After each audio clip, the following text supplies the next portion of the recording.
قال الصادق جعفر بن محمد علیهم السلام یقوم الناس عن فرشهم علی ثلاثه اصناف.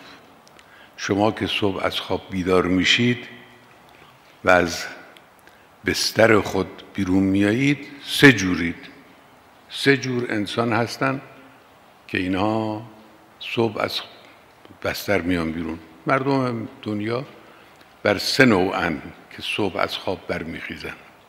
این بیدار شدن از خواب و بیرون آمدن از بستر برای اونها خیر است و شری ندارد. به له اونهاست و علیه اونها نیست. این یک سن. و صنف علیه ولا له. یه دسته دیگه هستن که بیرون آمدنشون از بستر علیه اونهاست و به نفعشون نیست، له اونها نیست. صنف دیگری هم هستن که و صنف لا له ولا علیه. یه دسته هم هستن که از خواب بلند میشن میان از خواب بیرون، نه له اونهاست این بیرون آمدن، نه علیه اونهاست، نه له و نه علیه.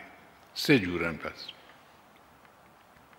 فاما الصنف الذي له ولا علیه فهو الذي يقوم من منامه و یتوضأ و یصلی و یذکر الله عز وجل.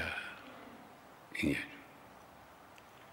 ظاهراً از ادامه حدیث اینجور فهمیده میشه که این مراد یصلی مراد صلات صبح نیست، چون اون صنف سوم را هم که لا له ولا علیه اونجا ذکر میکنه. خب نماز صبح باید بخونه، اگر نخونه که علیه هست.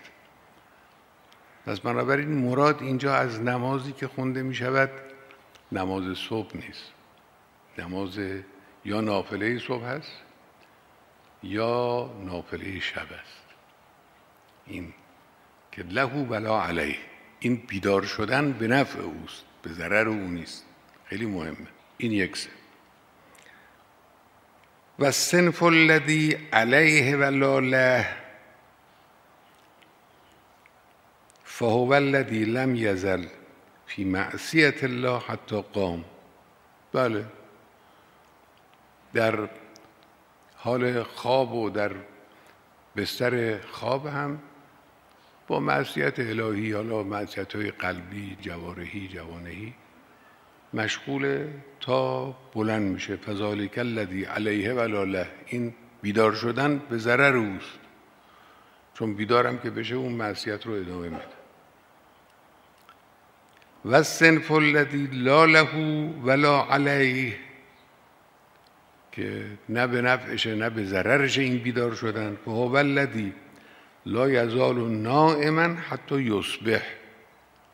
میخوابه تا صبح. حالا صبح علی ظاهر مراد اول اذان دیگه، اول فجر صبح.